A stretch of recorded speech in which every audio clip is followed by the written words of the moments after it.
box. Throughout this pandemic, the government has done whatever it takes to protect lives and livelihoods in England, Scotland, Wales, and Northern Ireland. We put in place an unprecedented package of economic support, protecting the wages and jobs of millions of people. We've built the largest testing capacity in Europe, with 32 million tests conducted so far and over 500,000 tests now available every day across the UK. We've ensured, as we head into the winter, that the NHS has at its disposal over 30,000 ventilators and billions of items of personal protective equipment, most of it now manufactured here in the UK. Across the whole of the UK, we have a shared goal to suppress the virus, ensure the NHS is not overwhelmed, and in doing so, to save lives.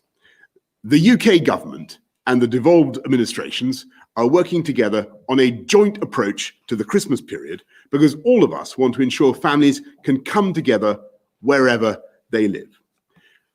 The challenges we face are significant across the UK. The average number of new cases each day is now 22,398. That's up from 9,716 a month earlier. There are now 12,320 patients in hospital, up from 2,602 a month earlier. 1,142 patients are now in mechanical ventilation beds, up from 369 a month earlier.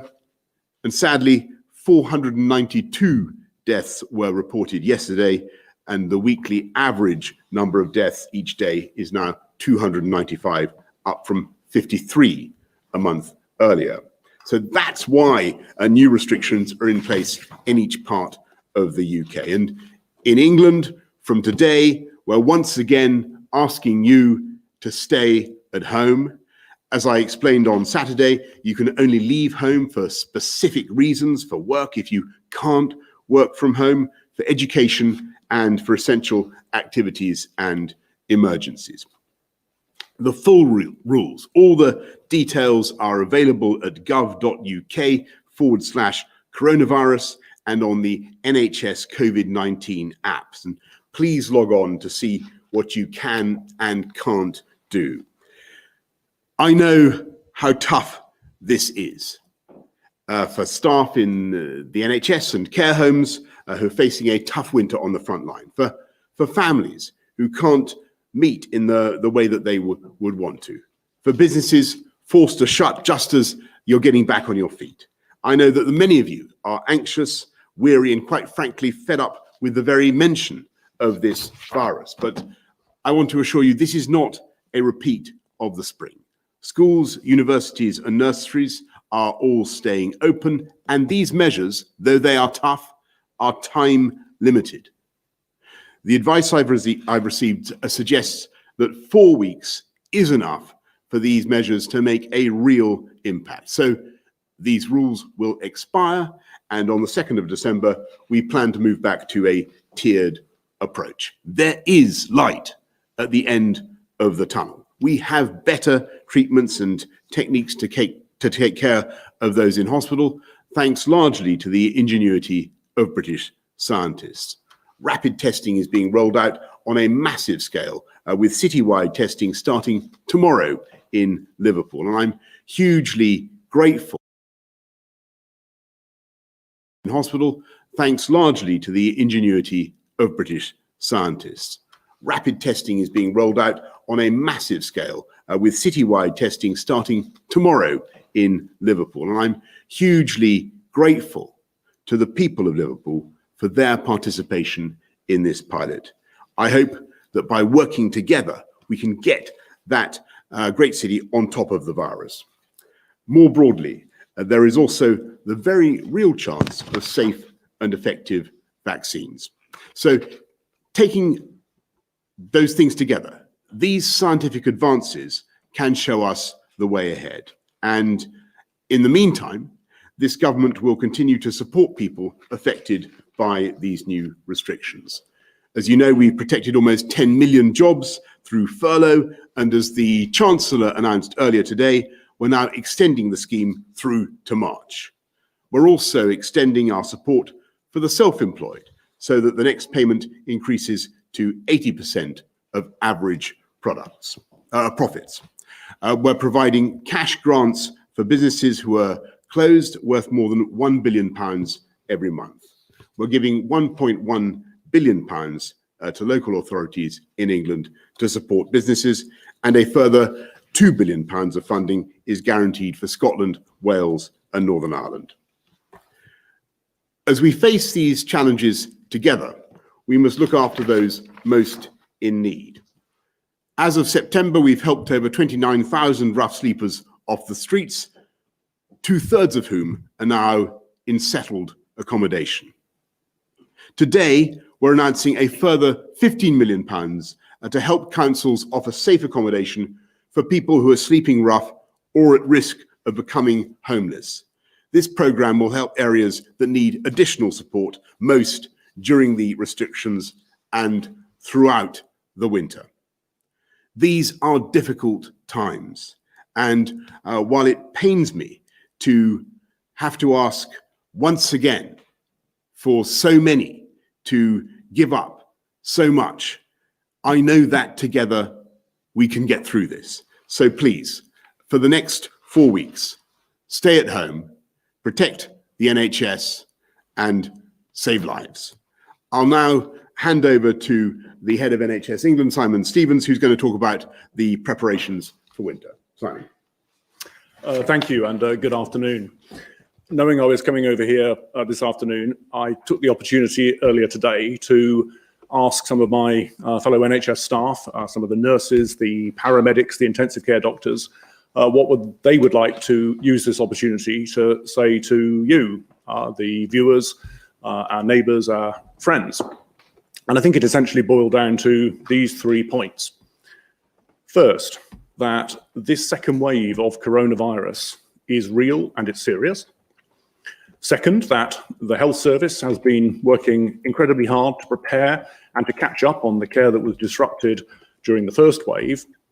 But thirdly, our ability to continue to do that is crucially dependent on what happens to the growth of the coronavirus infection. The health service has been working to disrupt care.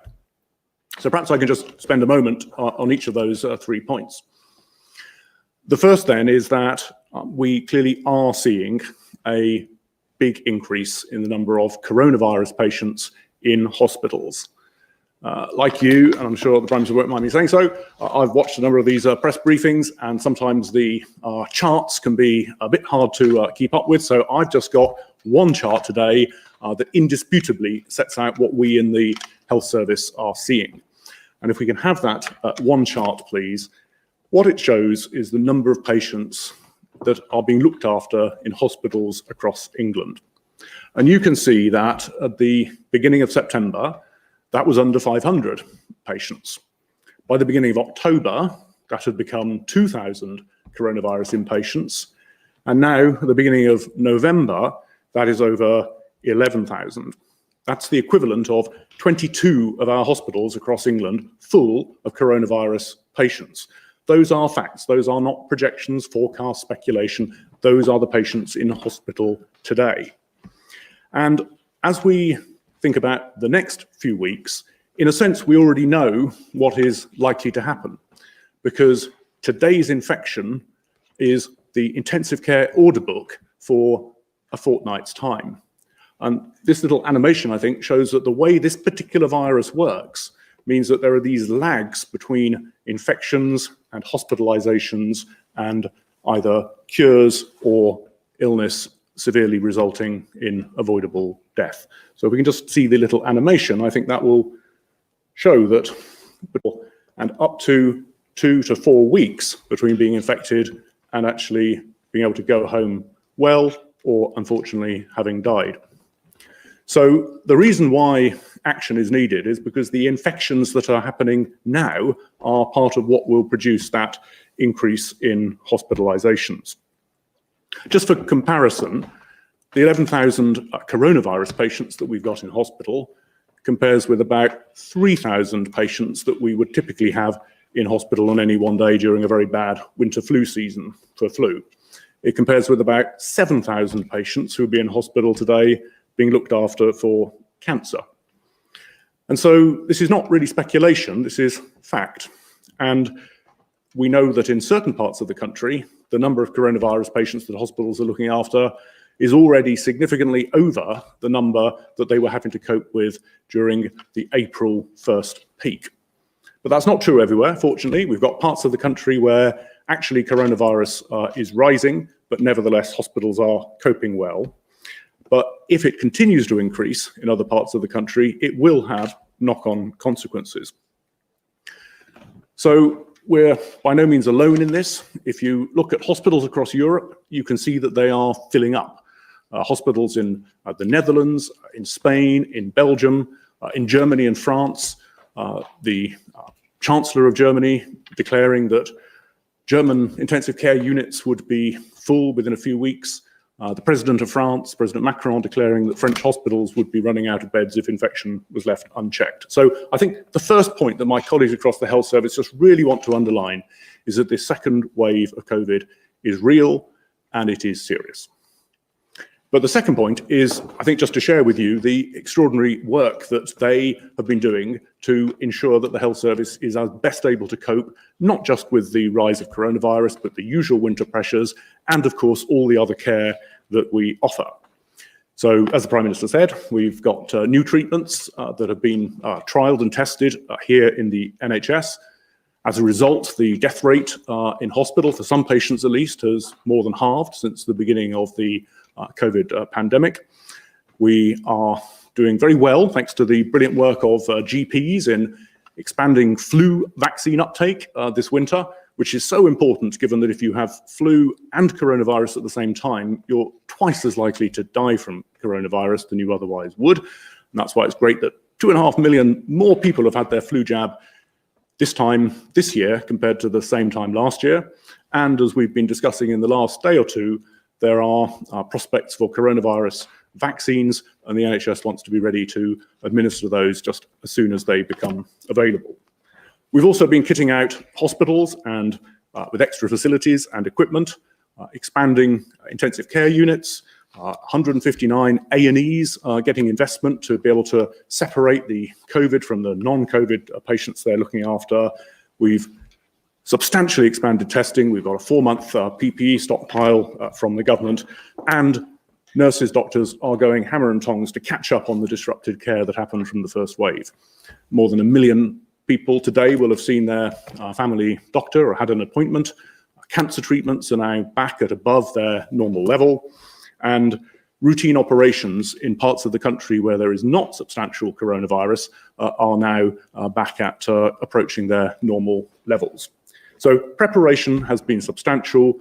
The disrupted care, the health service is getting on with tackling.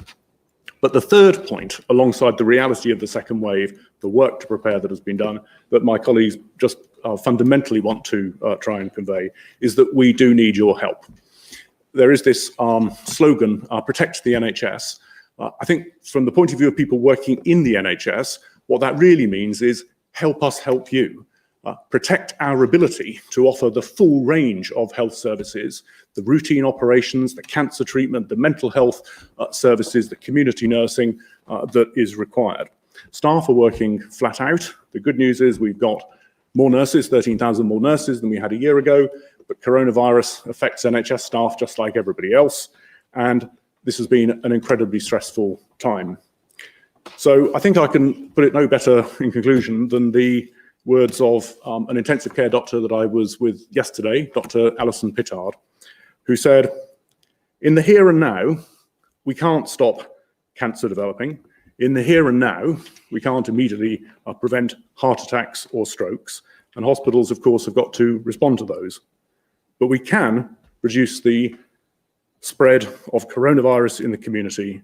And that is what we need to do to be able to care for everybody who needs it. Thank you.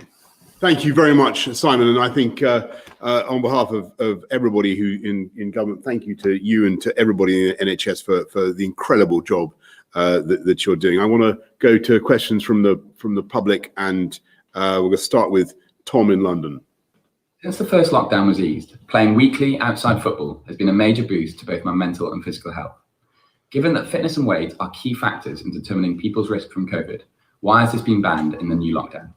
Well, Tom, I know how frustrating it is, and your point, believe me, has been hammered home to me by people across politics and every walk of life for the last few days. I would love to be able to allow this still to go on. It just as we would allow so many, I think we'd love to allow so many things to go on for the next 28 days. It is just 28 days. We've got to do this package of measures to get the R down. And I know I recited some pretty gloomy figures that you heard about rates of infection and the number of deaths, the biggest we've seen since May, Tom. But with the R, the reproduction rate of the disease is only just above 1, as the scientists, I think, confirm. If we work together on this package of measures that we're starting today, I have no doubt we can make a real impact and allow people like you to play football again. That's, I'm afraid, the sad answer at the moment. Simon, anything you want to add to that? Thank you. Thank you. Let's go to Stephen from Shrewsbury. Stephen asks, what consideration has been given to the possibility of only limited vaccine success and how we live with COVID going forward? Look, I mean, Stephen, that is a brilliant and important question. I think the answer is that there in the scientific advances that we're seeing, there are 3 of them. There's a kind of tripod on which we're building, we're resting our program for the way ahead. And one of them is therapeutics and medicines. And you've seen the progress that we've made with dexamethasone and other drugs. Corticosteroid like dexamethasone has real impact in people's outcomes, as Simon was just saying, in hospital. So better medicine is very important. And the other one, if the vaccines don't work, the other one is, of course, the testing regimes that we're introducing. And tomorrow, as I said, in Liverpool, we're beginning an experiment that's really been seen nowhere else in the world, I think, except in Slovakia recently, where we're testing huge numbers of people. We're really grateful for the cooperation of the people of Liverpool. And the advantage of this approach, Stephen, is that you can tell whether people are infectious or not, and in real time, immediately, within 10-15 minutes. And so immediately, without having to worry about the time taken to get the answer from the current testing system, you can help those people to stop the spread of the virus, to self-isolate if they test positive, and if they test negative, then of course they're free to do things with other people who test negative in something close to a normal way. So that's the way forward, Stephen. I think if you talk to the scientists, and they will say, in addition, they believe that things will start naturally to improve in the spring for a variety of other reasons, such as the natural rhythm of these viruses and the improvement in weather conditions, which will militate against the spread of the virus. But I think that the real progress we're going to see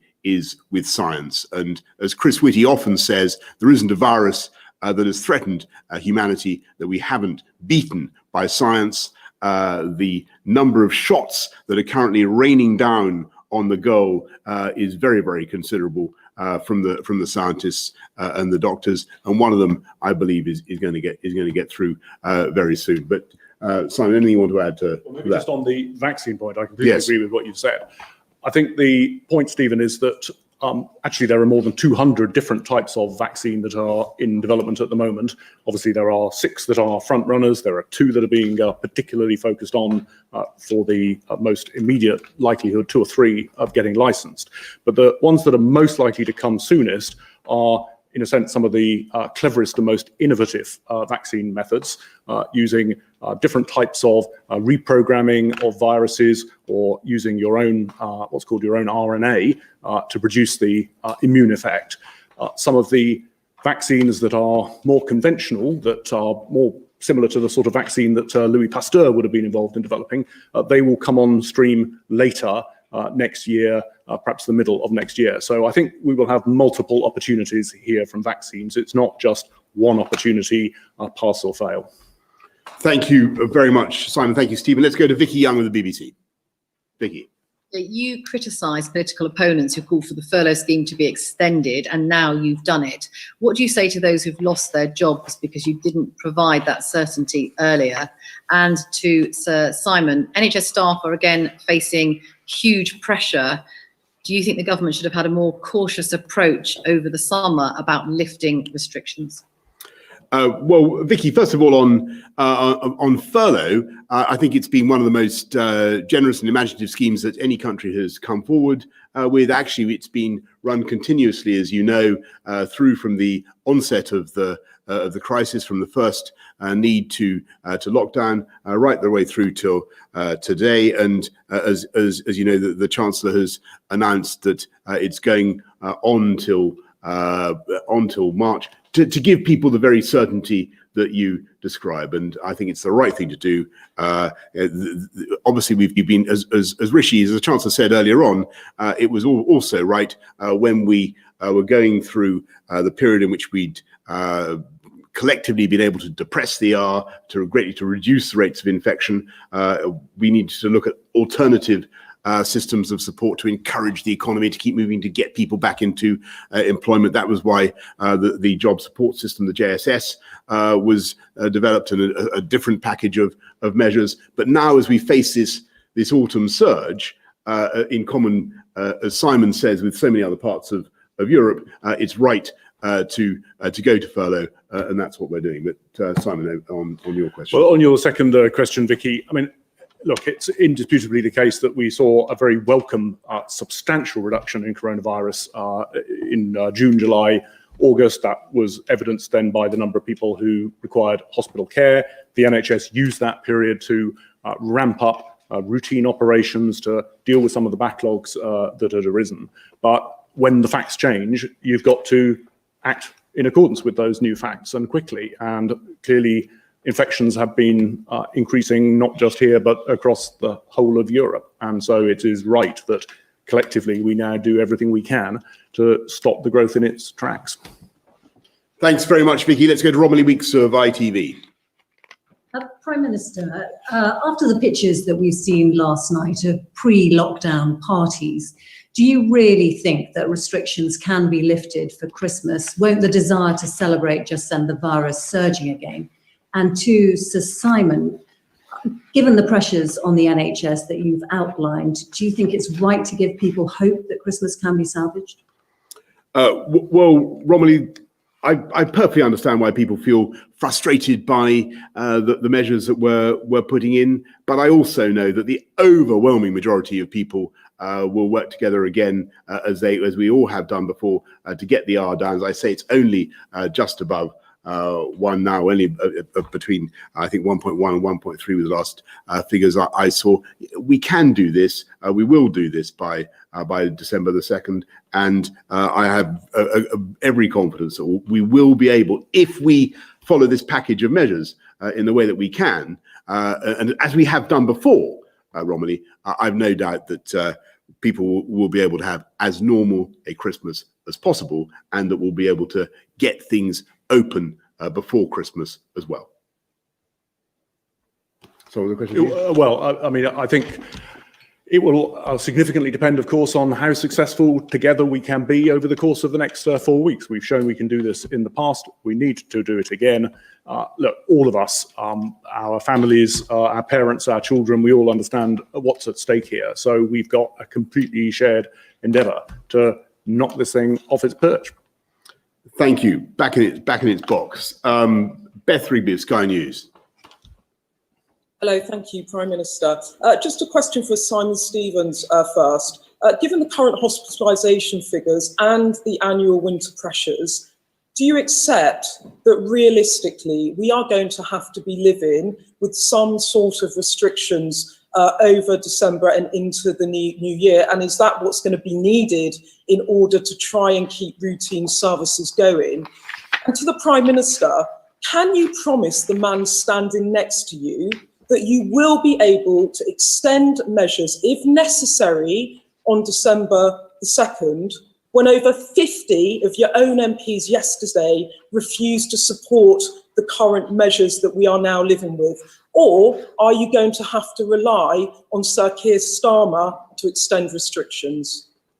Simon, you got the first one there. Okay, thank you, Beth. So again, this will be a function of how well we are collectively able to get the infection rate down over the course of the coming month. But what we're doing in the NHS anyway is we are going to make sure that we've got flexible facilities, that we've got as many nurses able to work as we can, because where coronavirus takes off in a community, that means that NHS staff themselves often are affected or have to self-isolate. Right now, we've got around 30,000 NHS staff who are either off with coronavirus or having to self-isolate. That has an impact. So our success in controlling community transmission of coronavirus also is a force multiplier for what the NHS itself can then provide in the way of care.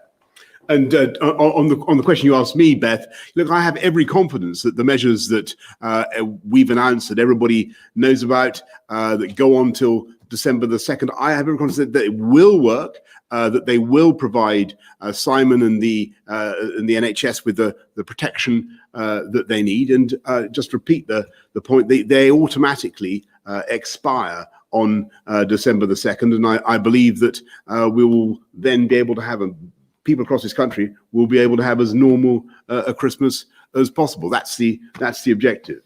I'd love to get the vote through. Your own MPs are saying that they're not going to support you. Well, What do you say to them? Beth, what I would say is that I think that I was very, very grateful to MPs for voting through the measures that we did yesterday, and I believe that I'm right in saying that the government was able to do it with its own votes, but obviously it was good that it was this was a measure that was supported by people across all political parties, and that's the right way forward for this country. These are measures that do carry the support of Parliament. That's an important thing. I believe that they'll work, and they will expire on December the 2nd, as I've said, and we'll go. I think we'll then, thanks to the technical advances that we're talking about, I believe we'll be go through into a different period, as I was describing to Stephen earlier. Let's go to Jasmine Cameron Chileshi of the Financial Times. Thank you. Earlier today, the UK Statistics Authority wrote a letter to Sir Patrick Vallance questioning the data that has been presented to the public. The authority said that some of the data has not always been supported by transparent information, and as a result, there was a potential to confuse the public and undermine confidence in statistics. What is your response, Prime Minister, to concerns surrounding the nature and quality of data being provided to both the public and to MPs? Well, Jasmine, thank you very much. And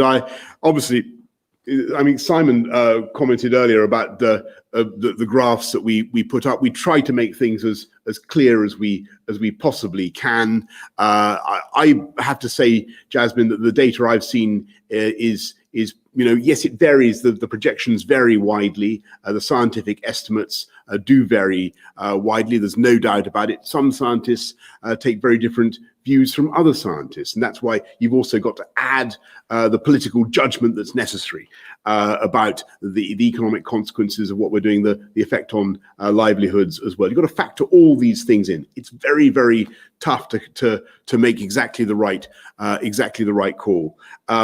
On the data, we're happy to share everything that we have. I just think that there are some things that are irrefutable. I think Simon's first slide was very eloquent, and it simply showed the numbers of people now in our hospitals who do have this, alas, potentially deadly virus, and the numbers of deaths that we heard about last night, 490. That's an irrefutable fact. We haven't seen those kind of numbers since May.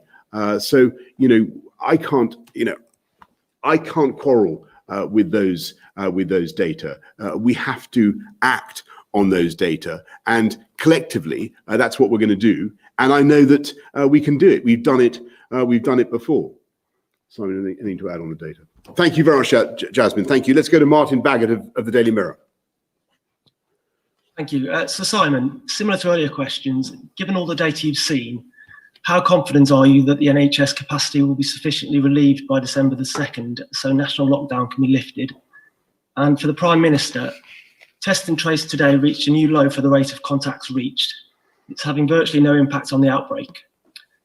Is there any point at which this government will abandon its approach of funneling the bulk of funding to outsourcing firms rather than beefing up local public health teams? Wouldn't it be pragmatic to admit that in this case, properly trained public sector employees are just better at it? And wouldn't any legacy costs of improved public health infrastructure be a price worth paying as we try to live with the virus longer term?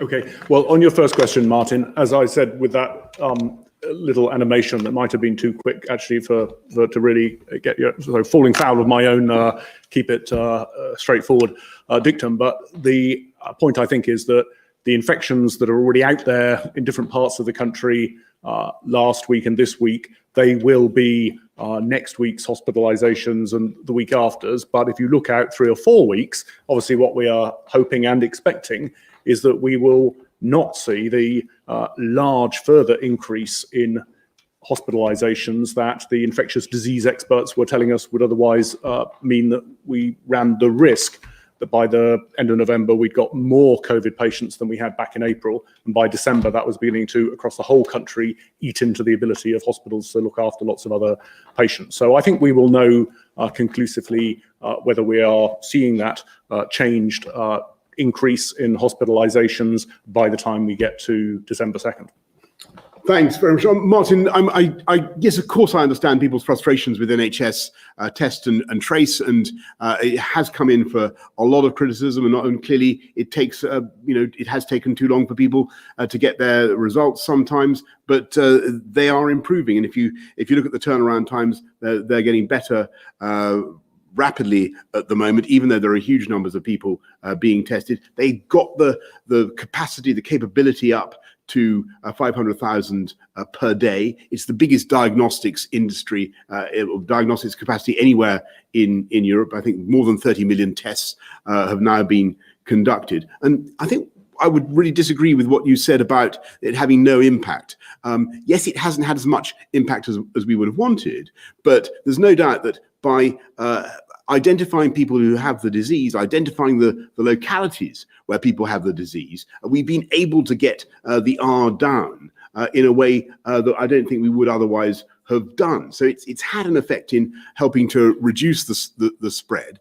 And what I'm so hopeful about testing, because the PCR testing that we've relied on, we now have this 500,000 polymerase chain reaction, I think it is, tests. Yes, tests that we're able to do. We now have a big capacity now to use those in other contexts. As Simon was saying a bit earlier, we're also able to use a new type of test made in this country called a LAMP test, which is a rapid turnaround test, which will help us to identify asymptomatic people in the NHS, nurses, doctors and others in care homes and perhaps in other settings. But there's also, as I said, these immediate tests that really require very little supervision at all. And eventually you may be able to administer yourself the so-called lateral flow tests. And these, when they're of the kind that we're going to be trying in Liverpool tomorrow, and I think these really are full of promise. I do think that testing does offer a real way forward for this country, and a real way forward through the crisis. So, Martin, I'm going to accept the criticisms that people make about many aspects of NHS tests and trace. And yes, I think one of the real problems we've had is getting people to self-isolate in the way that they need to. And I do really, really stress how important it is to self-isolate when you're told to by NHS test and trace. It is vital for breaking the chains. But when you move as we will, to ever more immediate test results, you help people to know whether they're positive or negative in real time, as it were, and so you're gradually able to remove the need for that quarantine and that period of self-isolation. So I think that is a really promising development that we intend to exploit. So I'm to the full. Exploit to the full. So I am very optimistic, Martin, about testing generally, and wouldn't want to see it unnecessarily run down. Well, I mean, just building on that, the way I would say it, Martin, is I think there are sort of three lines of defence. The first line of defence is the amount of human-to-human transmission that is occurring, social contact, the physical distancing, the hands, face, space behaviours that we all engage in. The second line of defence then is testing and tracing and isolating.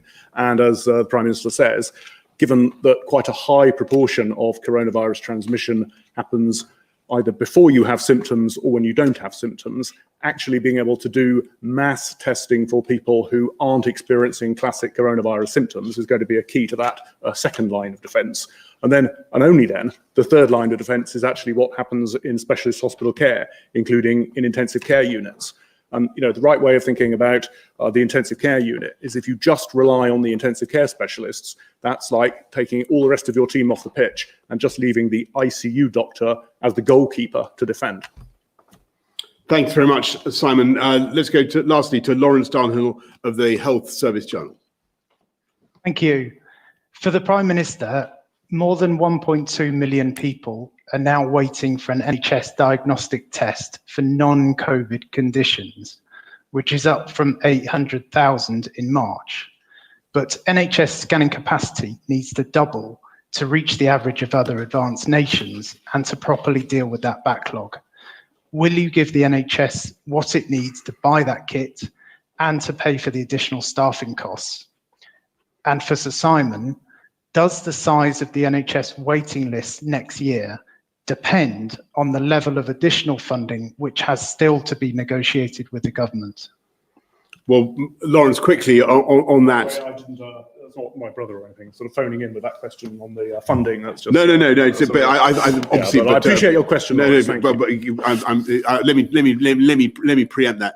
Obviously, you must answer it too. But look, you're quite right, Lawrence, in the sense that the pressure on the NHS caused by COVID has made lots of other diagnostics, pressure on all sorts of other tests. But what we want, that's why we need to depress the virus now. But your basic question is about the level of investment, and there's never been greater investment in the NHS and under this government, £34 billion package. I seem to remember announcing a £360 million package of investment in MRI scanners and other forms of scanners only recently, or before, just before COVID began. What we're also doing, of course, as important in a way as investing in the kit, because we need more kit, we need more scanners of all kinds, but we also need the trained staff to operate them.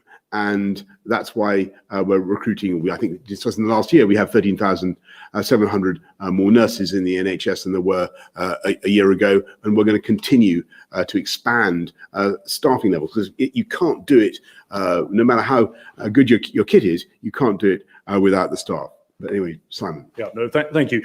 Well, so Lawrence, yes, on the diagnostics, i.e. the scanners, the MRIs, the CTs, the other investigations. We have just, as you know, commissioned a report from Mike Richards, who has said that we substantially need to expand our diagnostic capacity to deal with the testing that you describe. And where we're going to do that is not just by putting more scanners in hospitals, but also using the opportunity to put them in high streets, in retail locations, so as to expand the accessibility. That obviously will need to be backed by investment, which we expect to get. And in terms of your second question, the waiting list, as you know, there were predictions back in the summer that the size of the waiting list for an operation would be perhaps 10 million people by Christmas. Fortunately, that's definitely not going to be the case. I think we can now say confidently, I think the work that hospitals have been able to do in this window of opportunity while COVID has been low in June, July, August, September, October, and still in most parts of the country where there's not substantial coronavirus outbreaks, that I think is something we've got to hold on to and build on. And then I think your last point is that looking forward, the key constraint, I think, is going to be, as the Prime Minister says, the staff available across the health service. If there's one small silver lining to have come out of the huge commitment and sacrifice that health service staff have made over the last 9 months, is that they have inspired a new generation of young people to want to sign on to become the nurses and doctors and therapists of the future. And in fact, we're going to have the biggest intake of new undergraduate nurses that we've had in a decade this autumn. And we've seen applications for medical school to become doctors up by nearly a quarter. So that doesn't provide an instant answer, but it provides some reassurance about the future. Thanks very much, Simon. Thank you, Martin. Folks, that brings us to the end. Science is improving the whole time, and we are, as a country, in a far, far better position now to fight this disease than we were in March, and we will, in the weeks and months ahead, be in an ever better position. But from now until December the 2nd, I must, alas, ask you once again to stay at home, protect the NHS, and save lives. Thank you.